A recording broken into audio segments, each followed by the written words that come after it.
Good morning. The Washington Regional Transplant Community is a nonprofit organization that provides full-service organ, tissue, and eye recovery. The organization also provides support to more than 4,000 donor family members. And here with more to discuss April being National Donate Life Month is Lesley Compagnone, the Manager of Public Affairs and Community Education. Welcome back, Lesley. Good job on my last name. Thank you very much. I love your name. I want to move my hands when I say Compagnone. Great. But welcome back, and it is National Donate Life Month. April. You guys got off to quite the start, I understand. We did, but first I need to give you your green bracelet. Oh, I get presents? Yeah, of course. I come bearing gifts. Thank you. Now tell me what this is all about. That is an organ donation awareness bracelet. The color is green. Our national colors are green and blue, which is why I'm decked out in green and blue Very today. nice. Thank you. But yes, April is National Donate Life Month, and on April 1st it kicked off with a beautifully written presidential proclamation from the White House. Very nice. And in it, it states, as a nation, we shall shine a light onto the power of organ donation. So those beautiful words then carry through to this entire month as we go out and try and educate the public about the need for organ donor awareness, the need for people to sign up to be organ donors. So necessary. Now, when you say you're educating people, what are some of the objections that people have, and maybe you can debunk some of those? Sure. We hear a lot. We hear a lot of myths and misconceptions.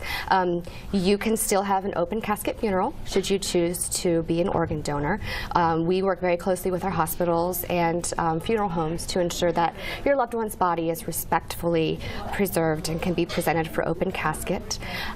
We hear a lot about my religion doesn't allow it, and all major religions in the world support organ donation. They see it as the highest act of charity. Good. So we like to get out there and let people know that come to us with questions. We are out in the community answering questions. Very good. There are more than 120,000 people in this country waiting for a life-saving organ.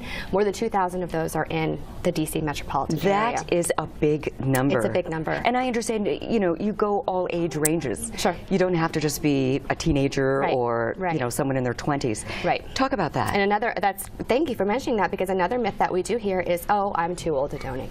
Oh, honey, you don't want my liver. You don't want, and just a couple weeks ago, we facilitated a transplant of an 83-year-old woman who had healthy organs to give, the gift of life. So you're never too old to donate.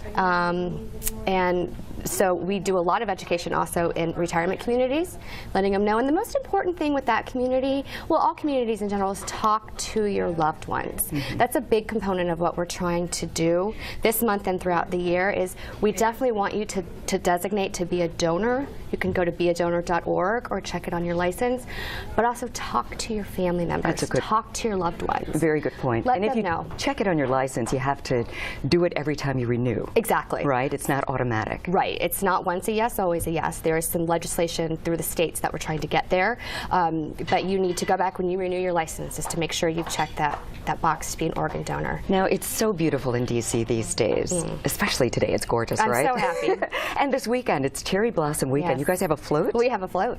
We have a Donate Life float in the Cherry Blossom Parade this Saturday, and it's a chance for us to not only sort of bring the brand awareness, but also it's a time to honor, we have donor families that get to ride the float, recipients that get to ride the float, and we have a DMV ambassador. The DMVs are the first place people go to check that. We have a DMV ambassador and hospital ambassadors. It's a way to say thank you and to celebrate life. That's very nice. Okay, so what do you want people to do right now? They're watching. What can they do? I want people to go on beadonor.org, and bam, you will see a green and blue button to register to become an organ, eye, and tissue donor. Very nice. Yeah. So green, like this beautiful bracelet that and we're both wearing. Yes, thank you. I didn't quite know I should be wearing green and blue. Cherry blossom colors, so it's perfect. It's perfect I love for this week. Lesley, thank you so much. Can't wait to see you again. Thank you very much. All the best. And we'll have more Let's Talk Live coming up right after this.